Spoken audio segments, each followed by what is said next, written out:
Hello बच्चों, आपका सब कुछ पढ़ो चैनल पर स्वागत है। मैं एसएस सिन्हा जो मैथ्स पढ़ाता हूँ। अभी आप देख रहे हो कोरोना वायरस के कारण जो है बहुत सारे बच्चों की स्टडी रुकी हुई है, बट ये नहीं होगा। स्टडी आपकी एकदम कंटिन्यू होगी और वो हर चीज़ मैं आपको सिखाऊंगा। जिसका आपको लॉस हो चुका है वो मैं भरपाई भी कर दूंगा अच्छे ढंग से।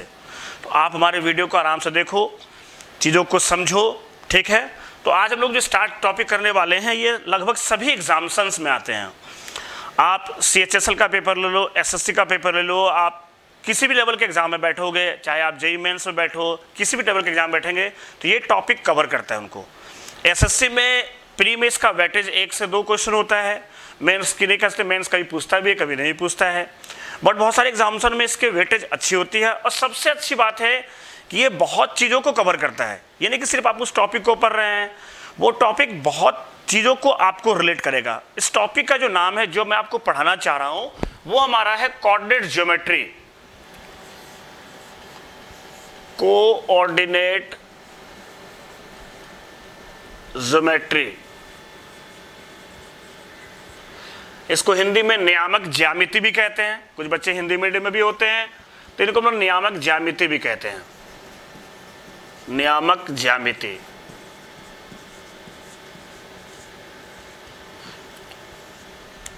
एक्चुअली जो ओरिजिनल ज्योमेट्री है, जो ओरिजिनल ज्यामिति है, वो कोऑर्डिनेट ज्योमेट्री ही होता है।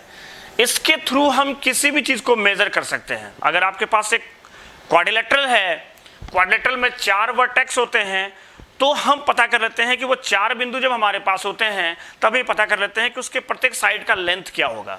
मतलब ओरिजिन जो है ज्योमेट्री का, जो ओरिजिन है वो एक्चुअली हमारा कोऑर्डिनेट ज्योमेट्री होता है। हम एकदम जीरो लेवल पर आएंगे। सबसे पहले आएंगे, हम सबसे पहले देखेंगे एक्सिस नाम का वर्ड देखेंगे। एक्सिस होता क्या है? अगर हम कोऑर्डिनेट सिस्टम पे आ जाएं, ये हमारा एक्स एक्सिस होता है, ये हमारा ओरिजिन पार्ट होता है, और ये हमारा जो होता है नेगेटिव एक्स होता है। यानी एक्स की सारी पॉजिटिव वैल्यू होती है, इधर एक्स की सारी नेगेटिव वैल्यू होती है। अपवर्ड ऊपर की ओर जाएंगे तो सारे वाई की पॉजिटिव वैल्यू लेंगे, और डाउनवर्ड आएंगे तो सारे वाई की नेगेटिव वैल्यू आएगी, यहां से आएगी। और ये दोनों एक्सिस जहां पर कट जाएगा वो हमारा हो जाएगा ओरिजिन हो जाएगा जी। आप देखो यहां पर एक एक्सिस एक्स था, दूसरा एक्सिस वाई है। इसका मतलब ये एक डायमेंशन और ये एक, यानी कि टोटल हमारा 2 डायमेंशन हो गया। इसी प्रकार जब आप 3 डायमेंशन में आएंगे तो एक्स एक्सिस भी होगा, वाई एक्सिस भी होगा और जेड एक्सिस भी होगा। लेकिन बात वही होगी कि जहां तीनों एक्सिस कटेगा वही हमारा कहलाएगा ओरिजिन, जिसको हम लोग हिंदी में बोलते हैं मूल बिंदु भी कहते हैं। तो ये आप देखो यहां से ये x पॉजिटिव है और ये y पॉजिटिव है। ये हमारा फर्स्ट क्वाड्रेंट हुआ जी, और ये जब हमारा फर्स्ट क्वाड्रेंट हुआ तो यहाँ x भी पॉजिटिव है, y भी पॉजिटिव है। इसलिए फर्स्ट क्वाड्रेंट जो हमारा पॉजिटिव पॉजिटिव, यानी x की वैल्यू पॉजिटिव और y की वैल्यू भी पॉजिटिव। जब आप सेकेंड क्वाड्रेंट में आएंगे, आप देखो एंटी क्लॉकवाइज चल रहे हैं हम लोग, तो आप देखो यहाँ पर x नेगेटिव है, y पॉजिटिव है। इसका मतलब ये हो गया माइनस प्लस रीजन हो गया। सेकंड क्वाड्रेंट हमारा माइनस प्लस रीजन होता है। थर्ड में की बात करेंगे, अगर एंटी क्लॉकवाइज चल रहे हैं तो ये हमारा x भी नेगेटिव है, हमारा y भी नेगेटिव है, इसलिए हमारा ये नेगेटिव नेगेटिव हो गया।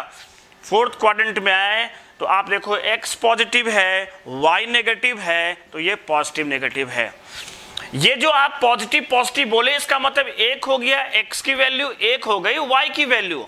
ये जरूरी नहीं है कि वो x ही कहलाएगा और वो y कहलाएगा। आप मानने के लिए कुछ ही मान सकते हो, लेकिन आज तक जो हम पढ़ते हुए आए हैं, हम अपनी सुविधाओं के लिए हमें कोई कंफ्यूजन ना हो, तो एक हमारा हॉरिजॉन्टल लाइन है जिसको हम x बोलते हैं, और वर्टिकल लाइन जो है उसको हम y बोलते हैं। ऐसा फिक्सेशन नहीं होता है, बट हम अपने सुविधाओं के लिए ऐसा पढ़ते हैं।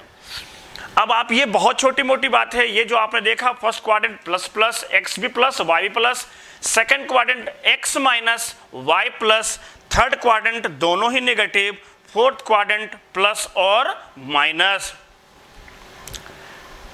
बच्चों ये बहुत कॉमन बात है, और इसी कॉमन बात पर जब एसएससी क्वेश्चन पूछते हैं तो बच्चे वहीं कंफ्यूज हो जाते हैं। मैं आपको एक क्वेश्चन दिखाता हूं, बहुत इजी क्वेश्चन है, इन्हीं से बिलोंग करता है। सिर्फ आपको सावधानी रखनी है, आप एकदम केयरफुल रहेंगे मैं पहले भी वीडियो पढ़ा चुका हूं इसी चैनल पर, और मैंने उसमें यह बात कहा भी था कि जिस दिन आप क्वेश्चन को पढ़ना सीख जाएंगे सॉल्यूशन आपका तुरंत होगा। तो सबसे अच्छा चीज होता है क्वेश्चन को पढ़ना सीखो, क्योंकि क्वेश्चन में कभी कभी ऐसी पॉइंट आ जाती है, उसको अगर हम थोड़ा भी इग्नोर कर दें वो क्वेश्चन हमारा वहीं से खत्म हो जाएगा, वही हमारे लिए टफ हो जाता है। तो सबसे पहले the first time to learn the question, question को कैसे पढ़ा जाता है।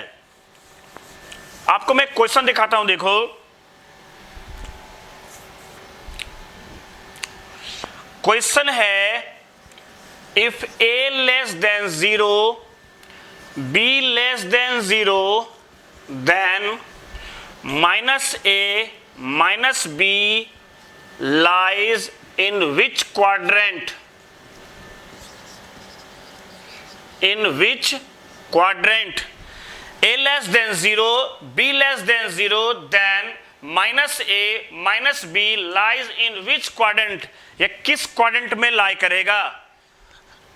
अगर बच्चा हड़बड़ी करेगा तो दोनों माइनस को जैसे ही देखेगा तो उसे चार्ट याद आ गई जी, जैसे वो चार्ट देखेगा plus plus minus plus minus minus plus minus, वो अगर थोड़ी सी हड़बड़ी करेगा तो वो सीधा दोनों माइनस साइन को देखेगा और कह देगा जी third quadrant is the option. और आप जानते हैं एग्जामिनेशन में एमसीक्यू में 4 ऑप्शन होते हैं और यहां पर क्वाड्रेंट भी 4 हैं, तो कोई ना कोई आपका सही जरूर हो जाएगा। बट यहीं पर देखना है ध्यान से, क्वेश्चन को पढ़ना सीखना है। अब हम क्वेश्चन को कैसे पढ़ेंगे, हमने देखा जी a लेस देन 0 है, b लेस देन 0 है। a लेस देन 0 का मतलब a की वैल्यू नेगेटिव है, b लेस देन 0 का मतलब b की वैल्यू नेगेटिव है। अगर a को मैं -3 मान लूं और b को अगर मैं -4 मान लूं, अब ध्यान से देखो, मैंने a को -3 माना और b को -4 मान लिया जी। मेरा क्वेश्चन था -a -b, तो -a अगर -b लिखोगे यहां से, a की वैल्यू है नेगेटिव, तो नेगेटिव ऑफ -3 कॉमा फिर नेगेटिव ऑफ -4। आप इस चीज को देखो यहां से माइनस माइनस प्लस 3 कॉमा 4, यानी आपका x भी हो गया पॉजिटिव और y भी हो गया पॉजिटिव, और ये पॉसिबल तब होता है जब ये हमारा होता है फर्स्ट क्वाड्रेंट। क्लियर है जी। तो आप देखो मैंने यहां क्वेश्चन पढ़ना सीखा, क्वेश्चन में कुछ नहीं था जी, इस क्वेश्चन का कोई वेटेज नहीं था, बस वेटेज ये था कि मैंने आपको क्वेश्चन पढ़ना सिखाया। ये आपको आगे बहुत फायदा करेगा। ये तो स्टार्टिंग क्वेश्चन अभी आ रहे हैं, तो आप ये ध्यान देखा आपने कि क्वाड्रेंट से हमने इस क्वेश्चन को पकड़ा, थोड़ी सी हमने यहां पर सावधानी बरती और हमारा काम सक्सेस। ये एसएससी का पूछा गया क्वेश्चन है, प्री का क्वेश्चन था, ये सीएचएसएल का क्वेश्चन है ये। अब आगे बढ़ते हैं थोड़ा।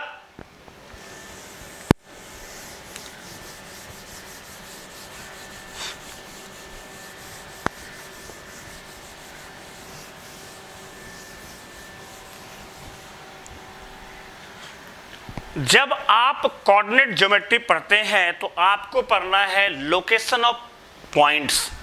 आप प्लेन में कोई बिंदु ले रहे हैं या आप स्पेस में कोई बिंदु ले रहे हैं, तो आप उसको कैसे रिप्रेजेंट करते हैं, how you represent the point in a plane और इन अ स्पेस।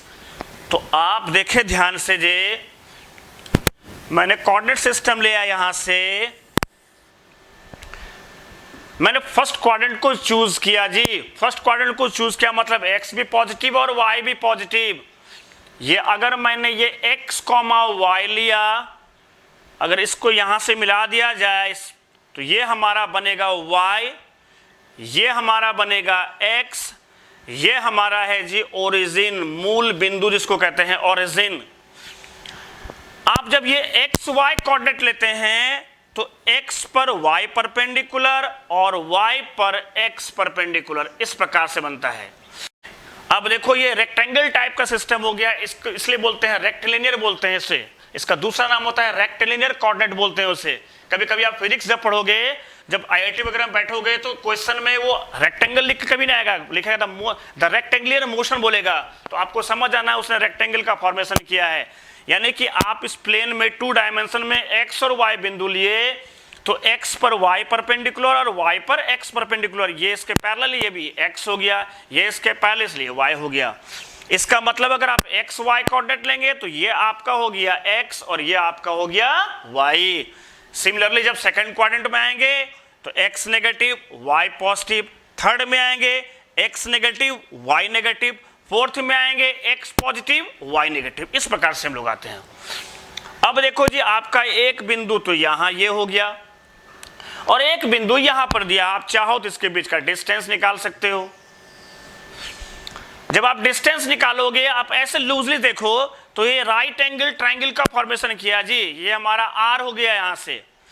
जब ये राइट एंगल ट्रायंगल का फॉर्मेशन हुआ तो आप जानते हैं पाइथागोरस थ्योरम, पाइथागोरस का प्रमेय जो है, राइट एंगल के सामने हाइपोटेनस मतलब आर स्क्वायर बराबर हो गया जी एक्स स्क्वायर जोड़ वाई स्क्वायर। ये हमने प्रयोग किया, ज्योमेट्री से प्रयोग किया जी यहां से, कि अगर हमें ऐसा पता हो कि 2 डायमेंशन में कोई पॉइंट दिया हो, ओरिजिन से उसकी दूरी का, उस बिंदु की दूरी, उस पॉइंट का डिस्टेंस ओरिजिन से निकालना हो तो आप x का स्क्वायर कर दो प्लस y कोऑर्डिनेट का स्क्वायर कर दो, उसके बाद आप यहां से r का मान निकालना चाहो तो under root x square plus हमारा आ गया जी y स्क्वायर आ गया। कंफर्म बात हो गई यहां से। तो यहां से हमने ये जाना कि अगर किसी भी डायमेंशन में, 2 डायमेंशन में, 3 डायमेंशन, अभी 2 डायमेंशन की बात कर रहे हैं, 2 डायमेंशन में अगर कोई पॉइंट दिया हो और उसे लोकेट करना हो तो आप इस प्रकार से लोकेट करेंगे, और डिस्टेंस ओरिजिन से अगर उस बिंदु का डिस्टेंस निकालना हो तो आप डायरेक्ट इस फॉर्मूला का प्रयोग करेंगे। आगे हम पढ़ेंगे 2 बिंदुओं के बीच की भी डिस्टेंस निकालना हो तो उसको हम कैसे फाइंड करेंगे।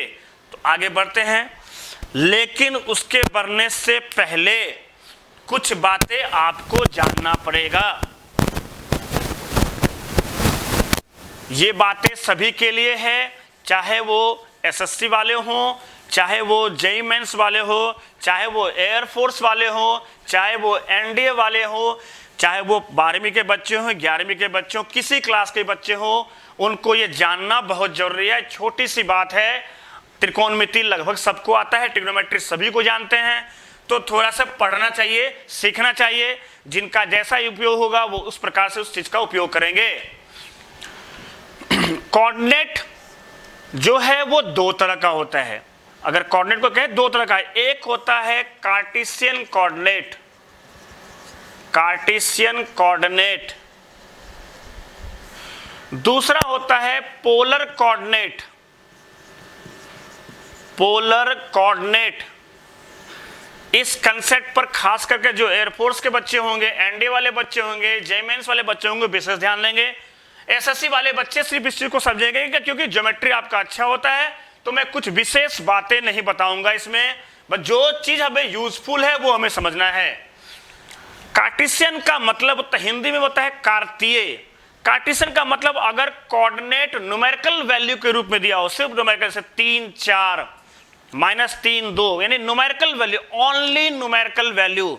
अगर वो ओनली न्यूमेरिकल वैल्यू की बात करें कि किसी भी डायमेंशन में या किसी भी स्पेस में जो पॉइंट का लोकेशन है वो नंबर के न्यूमेरिकल वैल्यू के रूप में हो, तो वो हमारा हो गया कार्टेशियन कोऑर्डिनेट।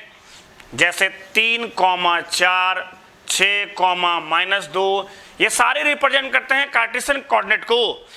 लेकिन जब हम पोलर कोऑर्डिनेट पे आएंगे तो थोड़ा डिफरेंट होगा जी। पोलर कोऑर्डिनेट का मतलब होता है r, थीटा। अब ये क्या r है और ये थीटा क्या है, इस चीज को हमें समझना पड़ेगा। तो हम एक डायग्राम बनाते हैं। ये हमने एक डायग्राम बनाया जी। मैंने यहां से एक बिंदु लिया जिसका कोऑर्डिनेट है x, y। मैंने एक पॉइंट लिया जिसका कोऑर्डिनेट है x, y। आप जानते हैं जब आप इसको ड्रॉन करेंगे तो ये आपका बनेगा y और इस पे परपेंडिकुलर हो जाएगा, और ये बन गया जी आपका x बन गया। ये हमारा ओरिजिन है जिसका x भी 0 है, y भी 0 है। आप इसको इससे मिला देंगे, ज्वाइन कर देंगे, तो ये इनके बीच का डिस्टेंस हो गया r। तो r तो आप समझ गए r क्या होता है। r होता है जी ओरिजिन से उस पॉइंट का डिस्टेंस होता है। अब हमारे पास रहा सेकंड कौन हो गया, थीटा। तो मैं देखूंगा कि ये जो डिस्टेंस एक्स एक्स के साथ जो एंगल बनाएगा, ये डिस्टेंस जो है एक्स के साथ जो एंगल बनाएगा वही हमारा हो गया थीटा। इसका मतलब है जी कार्टेशियन हो गया न्यूमेरिकल फॉर्म में और पोलर कोऑर्डिनेट हो गया आर और थीटा के फॉर्म में, जहां आर का मतलब उस पॉइंट और ओरिजिन के बीच का डिस्टेंस और थीटा का मतलब हो गया जी आर, वो डिस्टेंस एक्स एक्सिस के साथ कितना एंगल बना रहा है उसी को हम लोग बोलेंगे थीटा बोलेंगे। इसका मतलब है कि कार्टेशियन से पोलर में भी आ सकते हैं और पोलर से कार्टेशियन में भी आ सकते हैं। ठीक है, जब आप इस डायग्राम को देखोगे, तो थोड़ा सा ट्रिग्नोमेट्री का हेल्प लेना पड़ेगा, थोड़ी सी त्रिकोणमिति की हेल्प लेनी पड़ती है। तो थोड़ा हम त्रिकोणमिति का हेल्प लेंगे। यहां से आप देखो जी, राइट एंगल ट्राइंगल दिया है तो x बटे आर, तो x बटे आर मतलब b upon H cos theta, x का मतलब हो गया r कॉस थीटा। फिर राइट एंगल ट्राइंगल में आएंगे, y है और r लेंगे तो y बटे r, y divided by r is equal to sine theta, तो y का मतलब हो गया जी r साइन थीटा हो गया। इसका मतलब है कि अगर आपके पास थीटा और r दिया हो तो आपके लिए कार्टेशियन कोऑर्डिनेट निकालना आसान हो जाएगा। अगर आपके पास r और थीटा दिया हो यानी पोलर कोऑर्डिनेट दिया हो और आपको कहे कि आप कार्टेशियन फाइंड करो, तो कार्टेशियन का मतलब x और y होता है, जहां x का मतलब हो गया r cos थीटा और y का मतलब हो गया जी r sin थीटा। यानी पोलर कोऑर्डिनेट से कार्टेशियन कोऑर्डिनेट आने का सबसे आसान तरीका। ठीक है, एक क्वेश्चन करेंगे, ज्यादा समझ में आपको आएंगे, तो क्वेश्चन करके देखते हैं एक।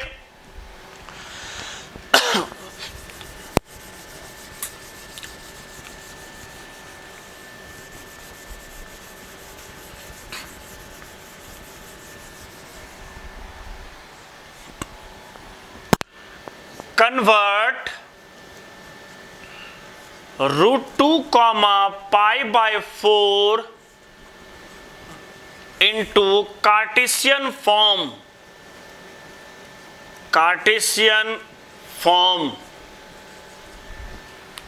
अब इसे हमें कार्टेशियन फॉर्म में लेके आना है, यानी हमारे पास r दिया हुआ है, थीटा दिया हुआ है, हमें x चाहिए और हमें y चाहिए।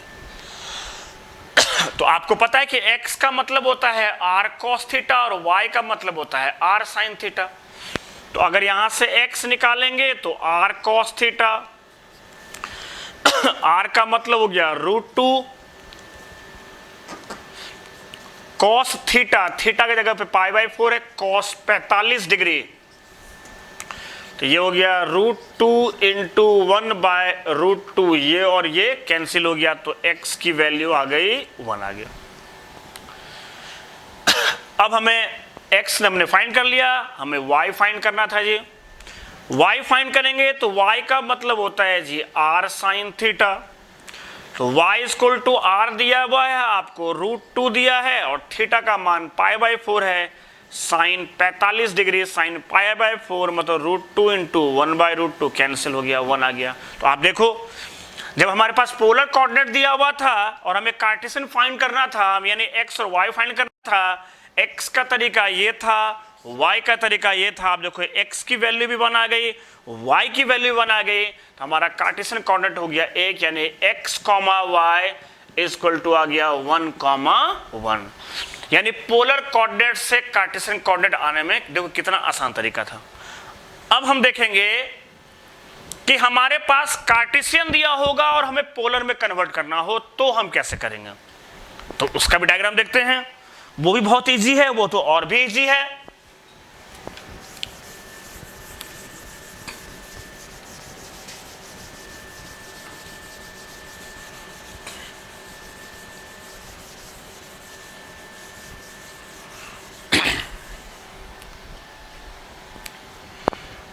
अगर हम सिंपल एक डायग्राम ले लें यहां से, हमने 2 डायमेंशन में एक पॉइंट x, y मान लिया, ये हमारा ओरिजिन है जी, ये डिस्टेंस r मान लिए, यहां से परपेंडिकुलर ड्रॉन करेंगे, ये हमारा y बनेगा, ये हमारा x बनेगा, हमने एंगल थीटा मान लिया।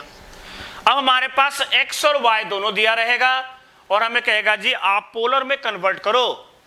तो सीधा सा डायग्राम देखो, right angle triangle r square बराबर x square plus y square, मतलब आर की वैल्यू निकालना हो, डिस्टेंस है तो नेगेटिव ले नहीं सकते हैं, तो under root x square plus y square. Angle निकालना हो तो निकालने के लिए आप किसी से भी निकाल लो, बट सबसे अच्छा है एक चीज को पैटर्न को प्रयोग करना चाहिए। तो y और x, यानी x और y ही दिया रहेगा, r तो दिया नहीं रहेगा। तो आप क्या करेंगे, ट्रिग्नोमेट्री का प्रयोग करेंगे। तो tan theta is equal to y upon x। अब देखो x y दिया था तो r निकल गया, एक्स वाई दिया था तो यहां से आप थीटा फाइंड कर लेंगे, यानी आपने आर भी फाइंड कर लिया और आपने थीटा भी फाइंड कर लिया, मतलब आपने पोलर कोऑर्डिनेट को फाइंड कर लिया।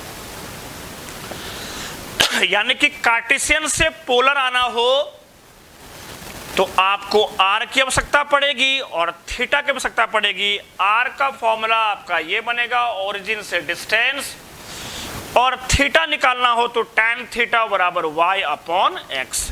इन दोनों को फाइंड कर लेंगे, आपका पोलर कोऑर्डिनेट निकल गया। पिछले क्वेश्चन को दिखाता हूं कि कैसे कार्टेशियन को पोलर में लाते हैं। देखो क्वेश्चन रहा जी, कन्वर्ट 1,1 इनटू पोलर फॉर्म। हमें 1,1 को पोलर फॉर्म में कन्वर्ट करना है जी, यानी आपके पास x भी दिया है y भी दिया है। 1,1 मतलब फर्स्ट क्वाड्रेंट, ये हमारा ओरिजिन हो गया जी 0,0, ये हमारा हो गया जी 1,1, ये हमारा ये भी 1 है, हमारा ये भी 1 है, ये हमारा हो गया डिस्टेंस r, ये हो गया जी राइट एंगल। r का मान निकालेंगे तो r बराबर एक्स स्क्वायर जोड़ वाई स्क्वायर का अंडर रूट, 1 का वर्ग जोड़ 1 का वर्ग, मतलब 1 स्क्वायर प्लस 1 स्क्वायर, ये अंडर रूट 2 आ गया जी। tan थीटा बराबर y अपॉन x, 1/1 मतलब 1, tan थीटा की वैल्यू 1, थीटा का मान π/4। क्योंकि यहां पर दोनों पॉजिटिव था इसलिए हमें क्वाड्रेंट चेक करने की आवश्यकता नहीं पड़ी। अगर माइनस प्लस हो जाता कि एक प्लस एक माइनस होता तो हम क्वाड्रेंट को देख लेते हैं, बट यह सिंपल दोनों ही पॉजिटिव था तो ये फर्स्ट क्वाड्रेंट में ही आएगा। तो r आपको आ गया √2, थीटा आ गया π/4, यानी पोलर फॉर्म जो आया, पोलर फॉर्म जो होता है, आप इस बात को दिमाग में एकदम सेट कर लो। दुनिया का कोई भी क्वेश्चन हो, चाहे वो जेईई में एडवांस से पूछा हो, मीन्स अगर उसने पोलर वर्ड बोल दिया तो पोलर वर्ड का मतलब डिस्टेंस और एंगल, दो ही बात होता है। पोलर वर्ड का मतलब उस पॉइंट से ओरिजिन का डिस्टेंस और एंगल। तो पोलर फॉर्म अगर निकालोगे तो r, थीटा, r आपका हो गया यहां से जी √2 और थीटा हमारा आ गया π/4। तो ये हमारा हो गया जी पोलर फॉर्म हो गया। तो आपने देखा कार्टेशियन से हम पोलर भी आ सकते हैं और पोलर से हम कार्टेशियन भी आ सकते हैं। आपने एक चीज गौर किया होगा कि मैंने लिखा था x बराबर, मैंने लिखा जब मैंने आपको पढ़ाया था तो मैंने एक वर्ड लिखा था, ये बात एकदम आप कंफर्म समझ गए होंगे मेरे हिसाब से, मैं ज़्यादा स्पीड तो नहीं खींचा हूँ। अगर इसको पोलर फॉर्म में कन्वर्ट करना हो तो x और y हमारा दिया हुआ है, हम थोड़ा डायग्राम बना लेंगे। क्योंकि दोनों ही इक्वल है तो ये भी x भी 1 y भी 1, ओरिजिन से इसका डिस्टेंस निकाल लेंगे तो r बराबर √x² जोड़ y स्क्वायर, ये x y को रिप्रेजेंट करेगा। तो 1 का स्क्वायर जोड़ 1 का स्क्वायर, r का मान √2, उसे प्रकार tan थीटा निकालेंगे y अपॉन x, 1/1 चाहते तो मॉड का प्रयोग कर सकते थे, हमने मॉड का प्रयोग इसलिए नहीं किया कि हमें दिखाया पड़ गया दोनों ही पॉजिटिव था, फर्स्ट क्वाड्रेंट का केस था, इसलिए हमने मॉड का प्रयोग नहीं किया। बट जनरली मॉड का प्रयोग करना है क्योंकि नेगेटिव साइन भी हो सकता है, तो उस पर चर्चा हम लोग बाद में करेंगे। तो ये आपने पोलर फॉर्म फाइंड कर लिया। मैं जो आपको एक विशेष बात बताना चाह रहा हूं, क्योंकि इतना सीधा क्वेश्चन तो एग्जाम में पूछता नहीं है जी, पूछते तो वो कुछ और है, ये तो दिखाया कुछ कराया कुछ।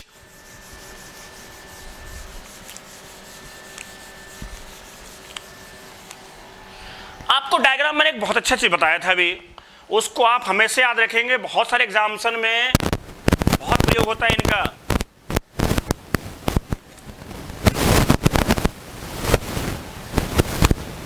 ये हमारा ओरिजिन है जी, मैंने एक पॉइंट x, y यहां पर लिया था, ये हमारा हो गया जी y जो कि इस पे परपेंडिकुलर, ये हमारा हो गया x, ये हमारा हो गया डिस्टेंस r, और ये हमारा हो गया थीटा।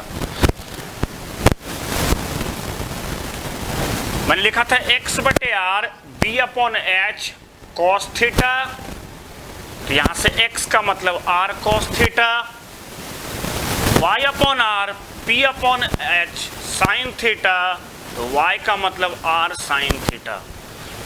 x का मतलब होता है r और cos के फॉर्म में, y का मतलब होता है r और sin के फॉर्म में। कैसा भी क्वेश्चन आ जाए, अगर वो कह दे कि कन्वर्ट इनटू पोलर फॉर्म, कैसा भी क्वेश्चन पूछ दे, अगर उसने कह दिया कन्वर्ट इनटू पोलर फॉर्म, तो आप क्या करना, सीधा x को मान लेना r cos थीटा और y को मान लेना r sin थीटा। जो भी इक्वेशन दिया रहे आप सीधा x और y की वैल्यू वहां पर पुट करना, जो आंसर आएगा वही आपका 200% सही होगा। और आप एक्स्ट्रा दिमाग लगाएंगे तो क्वेश्चन आपका गड़बड़ जाएगा। जैसे मान लो एग्जाम में आ गया the polar form of x² + y² बराबर ax, तो आप कुछ नहीं कर पाओगे वहां पर। तो आपको वहां क्या करना है, उसे कहा पोलर फॉर्म जी, दिमाग आ गया जी, सर ने बताया था पोलर फॉर्म का मतलब x का मान r cos थीटा, y का मान r sin थीटा, आप पुट कर देंगे, कट पिट के जो आंसर आया वही आपका आंसर हो गया जी। तो ये हमारा हमने यहां थोड़ा सा स्टार्ट किया, बहुत लंबी टॉपिक है, हम इसे डिस्कस करेंगे। पहले आप इन चीजों को देखो, समझो, फिर अगली वीडियो पे आपको दिखाएंगे, इसके स्पेशल ट्रिक्स वगैरह बताएंगे। ठीक है, तो हम लोग फिर मिलते हैं नेक्स्ट क्लास से, फिर मिलते हैं। Okay bye.